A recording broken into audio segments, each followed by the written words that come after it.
નમસ્કાર, સ્વાગત છે આપનું લોકમંચમાં. અને લોકમંચમાં આજે વાત કરીશું યુસીસી, યુનિફોર્મ સિવિલ કોડ. કારણ કે ભારે રાજકારણ યુસીસીને લઈને જ્યારે ગરમાયું છે, અને ખાસ તો જ્યારે ભારતીય જનતા પાર્ટીની યુનિફોર્મ સિવિલ કોડને લઈને કાયદા મંત્રાલયની સંસદીય સ્થાયી સમિતિની જે બેઠક મળી રહી છે, આમાં ક્યાંક મોદી સરકાર યુસીસીને લઈને એવું ચર્ચાય છે કે એક મોટો દાવ રમી શકે છે. કેન્દ્ર સરકારે ચોમાસું જે સત્ર મળવાનું છે સંસદનું, અને એમાં પણ યુસીસી બિલ લાવવાની તૈયારીઓ કરી લીધી છે. અને ખાસ તો આમ જોઈએ તો હાલમાં દેશમાં જોઈએ તો મુસ્લિમ, ખ્રિસ્તી, પારસી સમુદાયમાં જે પર્સનલ લો છે એ અત્યારે પર્સનલ લો અમલમાં જ છે. પરંતુ કોંગ્રેસનું યુસીસી મામલે ક્યાંક એવું કહેવું છે કે અમારા સ્ટેન્ડમાં કોઈ પણ પ્રકારનો ફેરફાર યુસીસી મામલે નહીં હોય. અને કપિલ સિબ્બલે તો એમ કહ્યું છે કે યુનિફોર્મ સિવિલ કોડ લિંગ સમાનતા માટે હોય તો કોંગ્રેસ સમર્થન આપશે. અને સાથે જ મનીષ તિવારીએ કહ્યું છે કે આરએસએસના પૂર્વ સરસંઘચાલક ગોલવલકર યુસીસીના વિરોધમાં હતા. ભારતીય જનતા પાર્ટી કેમ તરફેણ કરી રહી છે? અને ખાસ કોંગ્રેસે કહ્યું છે કે થોટલેસ એક્સરસાઇઝ છે. એમણે આ થોટલેસ એક્સરસાઇઝ ગણાવી છે. અને માયાવતીજીએ કહ્યું છે કે ભાજપ દ્વારા સંકુચિત મનની રાજનીતિનો ક્યાંક પ્રયાસ કરવામાં આવ્યો છે. અને સવાલો ઘણા બધા ઉઠી રહ્યા છે કે યુસીસી જો અમલમાં આવે તો શું થાય? ધાર્મિક સ્વતંત્રતા સમાપ્ત થશે? બીજું કે રાજકીય પક્ષો સાથે જો ચર્ચા કરવામાં આવે છે તો સામાજિક અને ધાર્મિક સંગઠનો સાથે આ અંગે ચર્ચા કરવી જોઈએ કે કેમ? અને બીજું, મુસ્લિમ પર્સનલ લો બોર્ડ યુસીસીના સમર્થનમાં બિલકુલ નથી. અને ઘણી એવી મુસ્લિમ સંસ્થાઓ છે કે જૂના જે શરિયાના જે કાયદા છે એ પ્રમાણે ચાલવા માંગે છે. ત્યારે આ જ મુદ્દે જ્યારે રાજકારણ ગરમાયું છે, લોકમંચમાં ચર્ચા કરવી છે. ચર્ચા કરવા માટે મારી સાથે જોડાયા છે ભારતીય જનતા પાર્ટીના નેતા ડોક્ટર હેમંત ભટ્ટ જોડાયા છે. હેમંતભાઈ, સ્વાગત છે આપનું. નમસ્કાર. સાથે જ એડવોકેટ સુફી અનવર હુસેન શેખ મારી સાથે છે. અનવર હુસેન શેખ, આપનું પણ સ્વાગત છે. અને દાનિશ કુરેશી, મુસ્લિમ અગ્રણી. દાનિશજી, આપનું પણ સ્વાગત છે. આદાબ. યસ. શું કહે છે હેમંતભાઈ, જે પ્રમાણે વાત કરીએ છીએ યુસીસીની, તો જે યુનિફોર્મ સિવિલ કોડ લાવવાની છે ભારતીય જનતા પાર્ટી અથવા સરકારની જે મંશા છે, ખાસ તો વિવિધતામાં એકતાવાળો દેશ છે, તમામ ધર્મ અને જ્ઞાતિના લોકો જો શાંતિથી રહેતા હોય તો પછી આ લાવવાની જરૂર શા માટે પડી છે હેમંતભાઈ? દિલીપભાઈ, જ્યાં સુધી યુનિફોર્મ સિવિલ કોડ ના પ્રશ્ન અંગે આપણે જયારે વાત કરી રહ્યા છીએ ત્યારે આપણે ન ભૂલવું જોઈએ કે આપણું બંધારણ એના માર્ગદર્શક સિદ્ધાંતોમાં અને ખાસ કરીને આર્ટિકલ 44 માં એવું કહે છે કે every state government as well as the central government will endeavour for the implementation of the uniform civil code. બંધારણના માર્ગદર્શક સિદ્ધાંતોમાં જ્યારે યુનિફોર્મ સિવિલ કોડ માટેની વાત કરેલી હોય એનું એમ્ફોસિસ કરવામાં આવેલું હોય, અને લગભગ અડધા ડઝનથી વધારે વખત સુપ્રીમ કોર્ટે અને લગભગ ડઝનથી વધારે વખત જુદી જુદી હાઈકોર્ટોએ પોતાના ઓબ્ઝર્વેશન્સમાં એવું કહ્યું હોય કે યુનિફોર્મ સિવિલ કોડ દેશમાં લાગુ કરવો જોઈએ, જેથી કરીને લગ્નથી માંડીને, છૂટાછેડાથી માંડીને, બાળક દત્તક લેવાથી માંડીને, વારસાથી માંડીને જે પ્રશ્નો જુદા જુદા ધર્મ, સંપ્રદાયો અને રીતિ રિવાજોને લઈને ઉભા થાય છે, તે પ્રશ્નો ઉભા ન થાય, એ બધા જ પ્રશ્નોમાં એક એકરૂપતા જળવાય. આ બાબત અત્યારના આપણા જે ચીફ જસ્ટિસ છે ચંદ્રચૂડ, એમના ફાધર જસ્ટિસ વાય.બી. ચંદ્રચૂડ જયારે 1985માં શાહબાનુ કેસમાં જયારે એમણે ચુકાદો આપ્યો ત્યારે પણ તેમણે એમ્ફેસાઇઝ કરીને કહ્યું હતું કે યુનિફોર્મ સિવિલ કોડ એ લાગુ કરવો જોઈએ. અને મારી આ માટે સેન્ટ્રલ ગવર્મેન્ટ અને સ્ટેટ ગવર્મેન્ટ, બધી જ સ્ટેટ ગવર્મેન્ટ્સને આ પ્રમાણેનું એક ડિરેક્ટિવ છે. હવે આ પ્રમાણેની જયારે વાત થઈ હોય અને યુનિફોર્મ સિવિલ કોડ લાગુ કરવા માટે ભારતીય જનતા પાર્ટીને, તો તમને ખ્યાલ હોય તો ભારતીય જનસંઘનું સંસ્કરણ થયું 1951માં, ત્યારથી ભારતીય જનતા પાર્ટીનો એ પ્રમાણેનો ધ્યેય રહ્યો છે કે સમગ્ર દેશમાં બધા જ કાયદાઓની એકરૂપતા હોવી જોઈએ. જેમ પણ હેમંતભાઈ, આરએસએસ ના પૂર્વ સરસંઘચાલક ગોલવલકર યુસીસી ના વિરોધમાં હતા.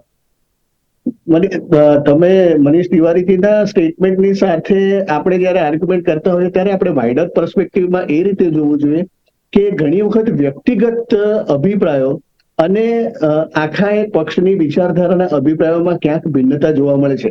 એમ તો કનૈયાલાલ માણેકલાલ મુનશીએ પણ જયારે 1948માં પાર્લામેન્ટમાં ડિબેટ થઈ અને બાબા સાહેબે જયારે યુનિફોર્મ સિવિલ કોડ માટે જયારે જોર દઈને વાત કરી ત્યારે કનૈયાલાલ માણેકલાલ મુનશીએ એનો વિરોધ કર્યો હતો. હવે ગુજરાતની અસ્મિતા જેની સાથે, જે શબ્દ જેમની સાથે જોડાયેલો છે, એવા કમા મુનશીએ એમ કહેલું કે હિન્દુ ધર્મને માટે પણ યુનિફોર્મ સિવિલ કોડ એ ઘાતક નીવડશે. તો શું આપણે એ વાત માની લેવી કે કનૈયાલાલ માણેકલાલ મુનશીએ આ ભારતીય સંપ્રદાયની અને સનાતન ધર્મની જે વિચારધારા છે એની સાથે જોડાયેલા ન હતા? કદાચ જય સોમનાથ કે પૃથ્વી વલ્લભથી માંડીને ગુજરાતના નાથ અને ગુજરાતની અસ્મિતાની જેમણે વાત કરી, એમનો આ વિષય અંગે એક જુદો મતાંતર હતો. એટલે આવો વિચારભેદ હોઈ શકે, પરંતુ જ્યાં સુધી ભારતીય જનતા પાર્ટીનો પ્રશ્ન છે ત્યાં સુધી જનસંઘનું તો 1951 સંસ્કરણથી એ પ્રમાણેનો અભિગમ રહ્યો છે કે યુનિફોર્મ સિવિલ કોડ દેશમાં હોવો જોઈએ. જે 3 મુખ્ય માંગણીઓ ભારતીય જનતા પાર્ટીની હતી અને 1980માં ભારતીય જનતા પાર્ટીની સ્થાપના થયા પછી પણ એમાં કોમન સિવિલ કોડ, રામ જન્મભૂમિ અને 370ની કલમ તે પ્રમાણેના મુદ્દા હતા. ચલો બિલકુલ હેમંતભાઈ, હું જરા દાનિશભાઈને પણ પૂછી લઉં. એક જ મિનિટ. આ યુનિફોર્મ સિવિલ કોડ દાખલ કરવાનું કોઈ હમણાં જ ભારતીય જનતા પાર્ટીને કોઈ મનમાં વિચાર ઉદ્ભવ્યો એવું તો છે નહીં. 2016માં પણ લો કમિશનને આ બાબત સોંપવામાં આવી હતી. એ પછી એમાં એમણે જે પ્રમાણેનું સ્ટડી પેપર પબ્લિશ કર્યું એ પછી 22માં લો કમિશનમાં આપણે 2019માં પણ આ વાત મૂકી હતી. અને હવે લો કમિશને તો આખા દેશમાંથી બધાના સૂચનો મંગાવ્યા છે. અને મારી જાણ મુજબ તો હમણાં 3 દિવસ પહેલા અત્યાર સુધીમાં 9 થી 10 લાખ જેટલા સૂચનો લો કમિશનને પ્રાપ્ત થયા છે. એક વાઇડર કન્સલ્ટેશન અને બધાની સાથે ચર્ચા કર્યા પછી જો એક કાયદો દેશના મહિલાઓ માટે, દેશના બાળકો માટે અને ખાસ કરીને આપણી જે સિવિલ પ્રોસિજર છે એને માટે જો અસ્તિત્વમાં આવતો હોય તો મને એવું લાગે છે કે સમગ્ર દેશ માટે એક આવકારદાયક પગલું હશે. બિલકુલ દાનિશજી, ખાસ તો યુસીસી લાગવું જોઈએ કે કેમ, મને કદાચ ના પાડો છો તો એની પાછળના કારણો શું છે? કારણ કે લો કમિશને જે સૂચનો મંગાવ્યા છે, સૂચનો પણ આવ્યા છે. હેમંતભાઈએ કહ્યું એમ કે 9-10 લાખ સૂચનો પણ આવ્યા છે. મહિલાઓ અને બાળકો માટે પણ સારો છે. તકલીફ ક્યાં? અનમ્યુટ કરશો.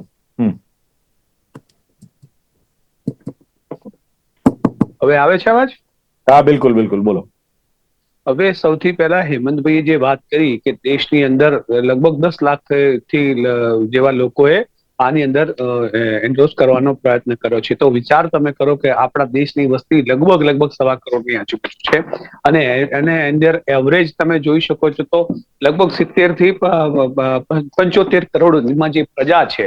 હવે આપણે એવી અપેક્ષા, એટલી ભારતીય જનતા પાર્ટીની એટલી બધી અપેક્ષા થઈ ગઈ છે કે આટલા શોર્ટ નોટિસની અંદર શું આટલા બધા લોકોનું રિવ્યુ આવી શકે છે ખરી? બીજા નંબરની વાત કે જે તે સમયે એમણે વાત કરી યુસીસી માટેની, કે જે તે સમયની જે સરકારો હતી, એટલે હું તો એક વસ્તુ બિલકુલ ક્લિયર માનું છું કે દેશની અંદર બંધારણના જે ઘડવૈયા જે તમામ લોકો હતા એ એટલા બધા ઇન્ટેલેક્ચ્યુઅલ હતા કે આજની એમના પેરેલાલિટીમાં તો બીજું કોઈ બી નથી આવતું. ગમે તે વ્યક્તિ પોતાના માટે ગમે તે કહેતો હોય, પણ એ લોકો જે ઇન્ટેલેક્ચ્યુઅલિટી જે હતી એના માટે જ આ એક્સટેન્ડ કરી રાખ્યું હતું કે ભાઈ અત્યારે પરિસ્થિતિ અનુકૂળ નથી, પણ ગમે ત્યારે પરિસ્થિતિ જયારે થાય ત્યારની વાત છે. પણ મુદ્દાની વાત એ છે કે ખાલી દેશની અંદર હિન્દુ કોડ જે પ્રોસેસ હતું એ કરવામાં આવ્યું, એ સિવાય બાકીના તમામ લોકોને કેમ કરવામાં આવ્યું? તમારી પાસે શરિયા માટેનો પ્રોસેસ તો હતો જ, એમાં તમે ડીકોડ ના કર્યું. જો એ કર્યું હોત તો સુપ્રીમ કોર્ટે જે વારે ઘડી તમને પ્રશ્નો કર્યા છે કે ભાઈ કેમ નથી કરતા,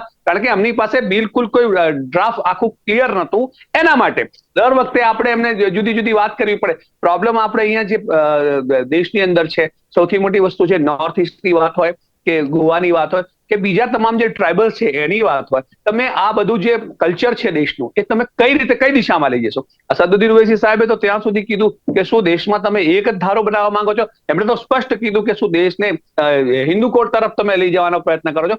પ્રોબ્લેમ શું છે કે ભારતીય જનતા પાર્ટીની પાસે મને એવું લાગે છે કે દેશની અંદર બીજા ઘણા બધા મોટા પ્રશ્નો છે અને એવી વાત કે આજે એને એ બધા પ્રશ્નોને ધ્યાને લેવાની જગ્યાએ જે વસ્તુ બહુ જ આટલા વર્ષોથી ચાલી આવી છે ને આગળ બી હજી શું પરિસ્થિતિ થાય છે એ તો હવે ડ્રાફ્ટ પહેલા આવે પછી જ બધું ક્લિયર થશે. કારણ કે અત્યારે તો આપણે બધી હવાઈ વાતો છે એ હું કરતો હોઉં કે હેમંતભાઈ કરતા હોય કે બીજા કોઈ પેનલિસ્ટ કરતા હોય, જ્યાં સુધી પ્રજાની સમક્ષ આખું ડ્રાફ્ટ ક્લિયર નહીં આવે પછી જ આ ચર્ચા આપણે 370માં થતી હતી, ખાસ કરીને ટ્રિપલ તલાકમાં થતી હતી, અમલમાં આવ્યો, અસ્તિત્વમાં આવ્યો, કોઈ વિરોધ નથી. સાંભળો, જો સૌથી પહેલી વાત કરો 370માં શું થયું? હજી સુધી સરકાર કેમ સ્થાપના નથી કરતી? કરે ને સ્થાપના, કેમ નથી કરતી?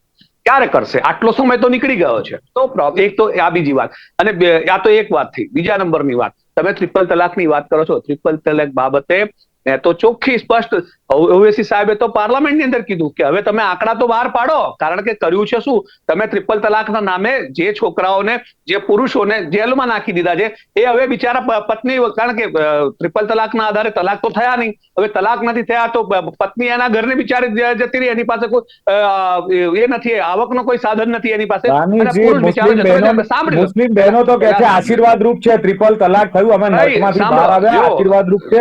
હું આવું આપની પાસે, સમય ઓછો છે. સુફી અનવર હુસૈન શેખ, 10 સેકન્ડ હેમંતભાઈ, 10 સેકન્ડ. પ્રશ્ન જે આંકડો આ લોકો વાતો કરે છે ને, ભારતીય જનતા પાર્ટી, એમને કહી દઉં કે એ વખતે પણ 80 લાખ મહિલાઓના આવેદન જે તે સમયે સરકારમાં મૂકેલા હતા, અને એના એ આખો મુવમેન્ટ અમે લોકો ચલાવેલું. હવે સરકારની પાસે આંકડા હોય કે કેટલા સમર્થનમાં હતા તો લાઈન બહાર પાડી દે. ચલો, બિલકુલ. સુફી અનવર હુસૈન શેખ, જે પ્રમાણે સુપ્રીમ કોર્ટે પણ વારંવાર જે યુસીસી છે એની જરૂરિયાત જે છે એનો ઉલ્લેખ કર્યો છે, ખાસ તો અલગ અલગ ધર્મના જે પર્સનલ કાયદાઓ છે, લોસ છે, એને લઈને કોર્ટે પણ કહ્યું છે કે અનેક વાર સમસ્યાઓનો સામનો કોર્ટોને પણ કરવો પડે છે, સમયનો પણ બગાડ થાય છે. કેટલો જરૂરી લાગે છે યુસીસી? મારી સાથે બે પેનલિસ્ટો છે, એક સત્તાધારી પાર્ટીના પણ છે અને એક વિપક્ષ કહી શકાય એવા પણ પેનલિસ્ટ છે.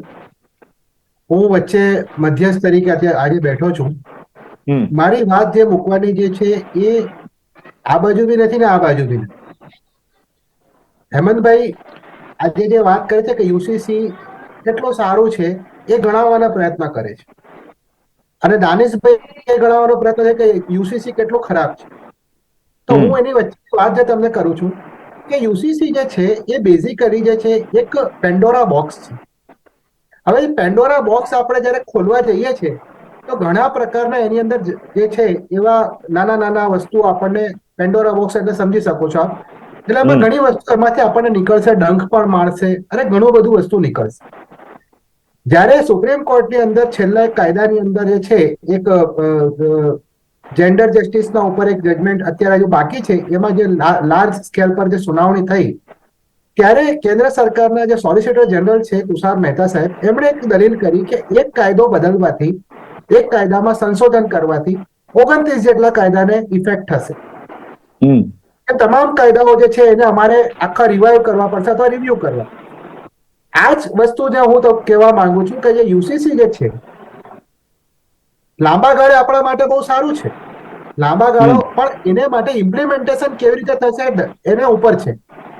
અત્યારે ખાટલે મોટી ખોડ એવી છે કે આપણો જે દેશ જે છે એ જેન્ડર જસ્ટિસની ઉપર અત્યારે પુરુષ એના ઉપર આખો રચાયેલો સમાજ છે, મેલ ઓરિએન્ટેડ સમાજ છે.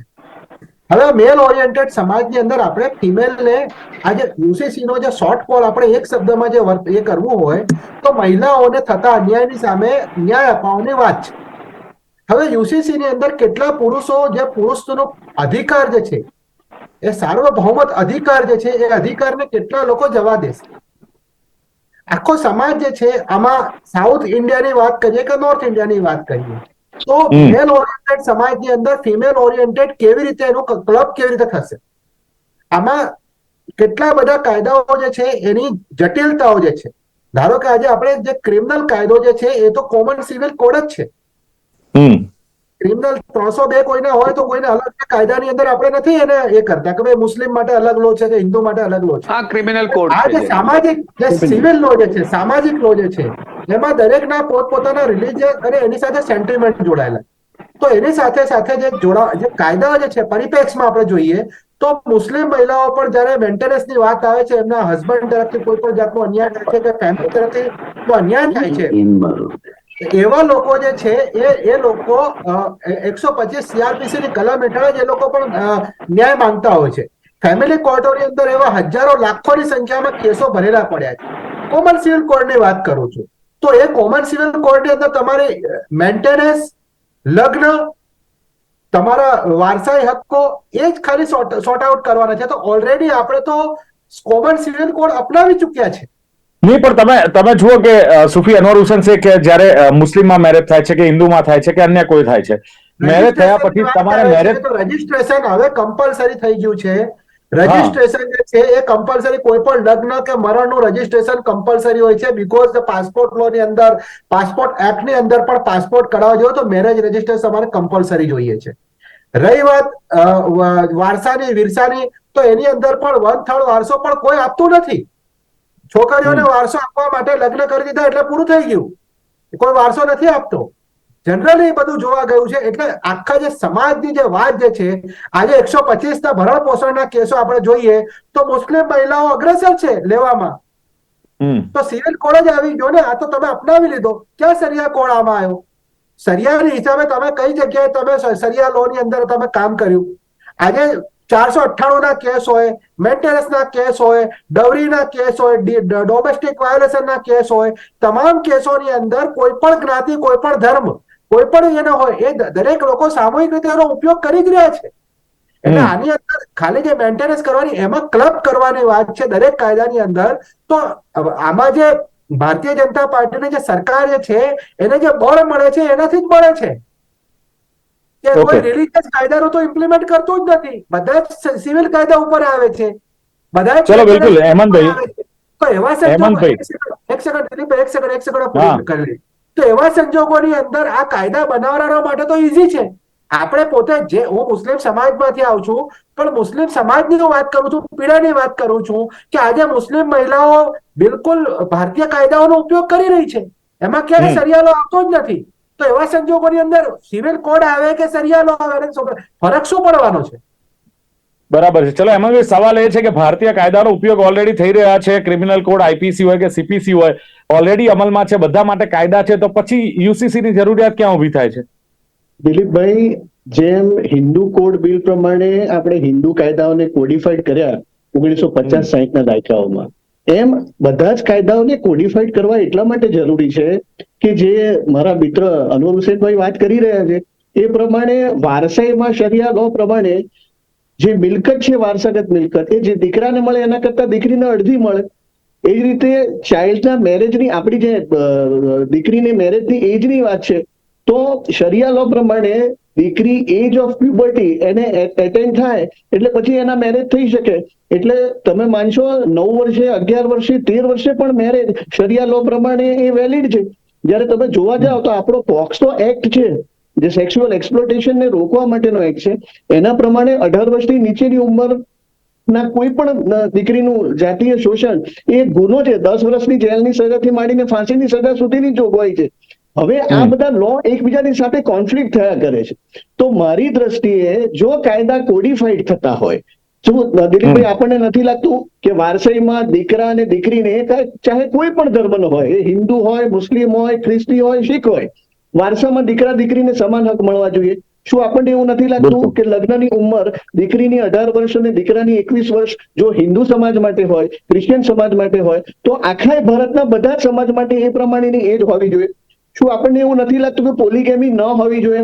એટલે કે એક પત્નીત્વ ધારો, એક પત્નીત્વ ધારો. શા માટે મુસ્લિમ મહિલા બહેનોને શોષણ એવું થવું પડે કે જ્યારે કોઈ પુરુષ 4 પત્ની કરી શકે તો બીજા 2 કે 3 બહેનોનું કેવું એક્સપ્લોટેશન થાય છે? તો સમાજમાં જયારે જઈએ ત્યારે આપણને ખબર પડે. બિલકુલ બિલકુલ. હવે કદાચ દાનિશભાઈ, બધી જ વાતો એવી છે દિલીપભાઈ, આ એટલો બધો ઓકે હેમંતભાઈ, સમયની મર્યાદા હું દાનિશભાઈ જોડે પૂછી લઉં કે દાનિશભાઈ જે પ્રમાણે ચર્ચા મને થઈ એવું છે, લાગે છે, એક જ મિનિટ દિલીપભાઈ, મને એવું લાગે છે કે આ યુનિફોર્મ સિવિલ કોડને કોઈ એક ધર્મ કે સંપ્રદાય વિરુદ્ધનો કાયદો નથી, પરંતુ સમગ્ર સમાજમાં જેમ ક્રિમિનલ પ્રોસિજર કોડ અને આઈપીસી દરેક ધર્મને, દરેક સંપ્રદાયને લાગુ પડે છે.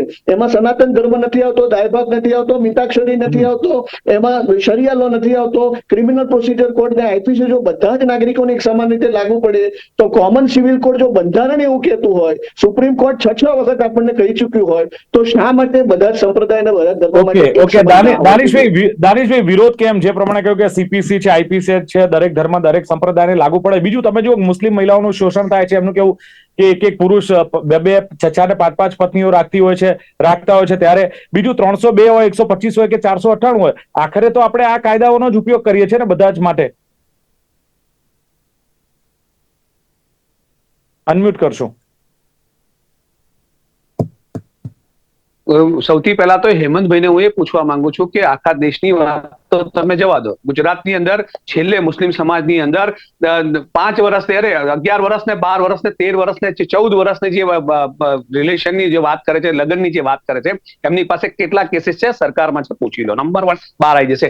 સૌથી પહેલી વાત કે મુસ્લિમ સમાજમાં ક્યાંય કોઈ લોઝ વાયોલેટ કરવાનો સ્કોપ જ નથી, કારણ કે આ રીતના જે સામૂહિક પ્રોગ્રામો પણ થાય છે સમૂહ લગ્નના, એની અંદર ડેટ કમ્પલસરી જુવાય છે, એમાં કોઈ બેમત નથી. બીજા નંબરની વાત એમણે વાત કરી છે પોલીગેમીની. તો પોલીગેમીની તમે વાત કરો છો, એક જ બાજુ કેમ વાત કરો છો? તમે પોલીએન્ટ્રીની બી તો વાત કરો. તમે હેમંત બિસ્વા શર્માને પૂછો કે ત્યાં લાગુકરણ કરશે, એ નહીં કરી શકે, કારણ કે ત્યાં ટ્રાઇબલ રાઇટ્સ છે અને કોન્સ્ટિટ્યુશનલ રાઇટ છે એમના, એ તમે નહીં કરી શકો. આ યુસીસી લાગુ કરશો તો પણ નહીં થઈ શકે. એટલે પ્રોબ્લેમ શું છે? ભારતીય જનતા પાર્ટીને ખાલી આની અંદર રાજકારણ કરવામાં રસ છે, એનાથી વિશેષ કંઈ નહીં. અને જો આ પરિસ્થિતિ થશે તો નોર્થ ઈસ્ટની વાત જે મેં તમને કરી કે ભાઈ ત્યાં પોલી એન્ટ્રીનો કાયદો છે, ત્યાં એ તો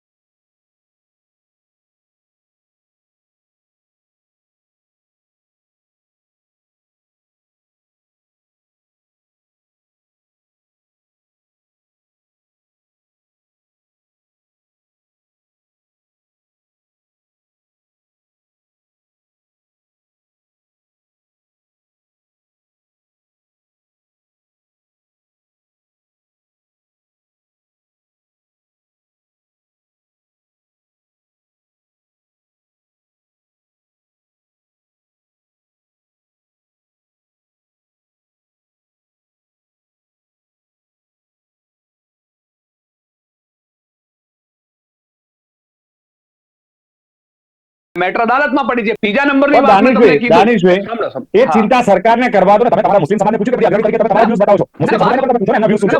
વાત મુસ્લિમ સમુદાયની નથી, વાત તમામ નાગરિકોની છે. હું તો એમ કહું છું કે કોઈ વ્યક્તિ જે છે અશક્ત છે, એનો તેવો તો હું ખાલી એકલા મારા સમાજનો છું એવું થોડું હોય. દિલીપભાઈને તકલીફ પડે તો દાનિશભાઈને ના વાળી શકે, કે દાનિશભાઈને તકલીફ પડે તો દિલીપભાઈ ના વાળી શકે, કે તમે અગ્રણી હોય. હા, હેમંતભાઈ. જે ટ્રાઇબલ કોમ્યુનિટીની વાત દાનિશભાઈ કરી રહ્યા છે ને, પોલી એન્ટ્રી, પોલી કેમિટી મારીને કોઈ પણ દૂષણ બધા જવા જોઈએ. અને જે તમે ટ્રાઇબલ પોપ્યુલેશનની વાત કરો છો, આખા હિન્દુસ્તાનની વચ્ચે 145 કરોડ છે, જેમાં ટ્રાઇબલ એરિયા છે. દિલીપભાઈ તમને જાણીને પણ આશ્ચર્ય થશે કે ટ્રાઇબલ એરિયામાં આજની તારીખમાં આઈપીસી આપણે લાગુ નથી કરી શકતા અમુક ટ્રાઇબલ એરિયામાં. હવે એ ટ્રાઇબલ કોમ્યુનિટી માટે છે, એમાં તમારે કોમન સિવિલ કોડ લાગુ નથી કરવો, એને તમે એક્સેપ્શન કરી શકો. અને આજે પાર્લામેન્ટ કમિટીની બેઠક થઈ, એમાં સુશીલ મોદીજીએ એવું કહ્યું કે એ વસ્તી કેટલી ટોટલ રાખે 50 લાખ, 1 કરોડ, 2 કરોડ, પણ બાકીના 143 કરોડ ભારતીય પોપ્યુલેશન છે, એને માટે યુનિફોર્મ સિવિલ કોડ લાગુ કરતા હોય. એમાં કોંગ્રેસે ક્યાં પેટમાં આવ્યું છે? સુફિયાન હુસૈન શેખ આખરે શું કહેવું છે કે જે વિરોધ થઈ રહ્યો છે યુસીસી ના લાવવું જોઈએ, પણ જો સમાન કાયદો ક્યાંક લાગુ કરતો હોય અને ખાસ ધાર્મિક સ્વતંત્રતા પણ કદાચ રહેતી હોય, એમાં બીજી કોઈ તકલીફ રહેતી નથી, તો જે મુસ્લિમ સમુદાય છે એમનું શું માનવું છે પર્સનલી?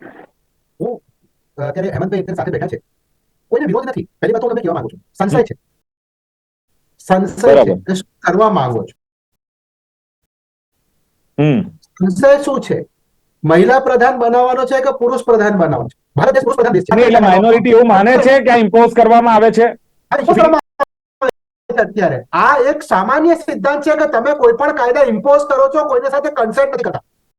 કન્સલ્ટેશન ક્યાં થયું છે? સમાજ સાથે લોકો સાથે હતી જ્યારે આંબેડકર સાહેબ એક મિનિટ હેમંતભાઈ, એમને બોલી લેવા. પહેલી બાબત દિલીપભાઈ, મારો વાંધો હેમંતભાઈ, એક મિનિટ હેમંતભાઈ, પ્લીઝ, સમય નથી. હેમંતભાઈ, સમય નથી. અભિપ્રાયો ના લીધા. હેમંતભાઈ, એક મિનિટ. હા, સુફીજી.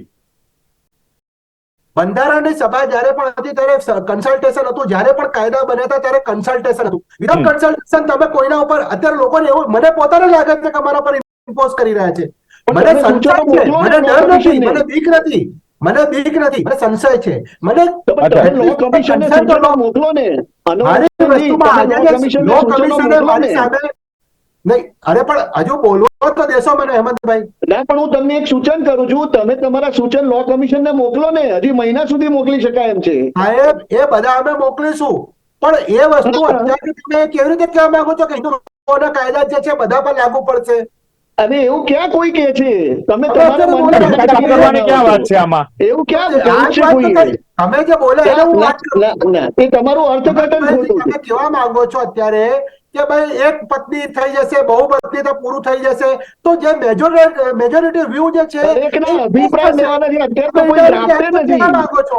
ચલો બિલકુલ, ઓકે, ડ્રાફ્ટ તૈયાર થાય. હેમંતભાઈ, એ ડ્રાફ્ટ તૈયાર થાય ત્યારની વાત છે, પણ અત્યારે જે વાત છે કે લો કમિશને જે સૂચનો મંગાવ્યા છે, તો જેને આનો વિરોધ હોય અથવા જે કઈ સૂચનો હોય, સૂચનો લો કમિશનને મોકલવા જોઈએ. બીજું જે કહ્યું એમ વિરોધ નથી, કે બીક નથી, પણ સંશય ચોક્કસ છે. એટલે સરકારે તમામને વિશ્વાસમાં લઈને આ યુસીસી લાવવાની કોશિશ કરવી જોઈએ. સમયની મર્યાદાને કારણે ચર્ચાનું સમાપન કરીએ છીએ. હેમંત ભટ્ટ, સુફી અનવર હુસેન શેખ ને દાનિશ કુરેશી ત્રણે જોડાયા. ખૂબ ખૂબ આભાર. નમસ્કાર. નમસ્કાર. તો દર્શક મિત્રો, લોકમંચ કાર્યક્રમમાં હતી આજની ચર્ચા. ફરી મળીશું નવી ચર્ચા સાથે. જોતા રહો ગુજરાત ન્યૂઝ. નમસ્કાર.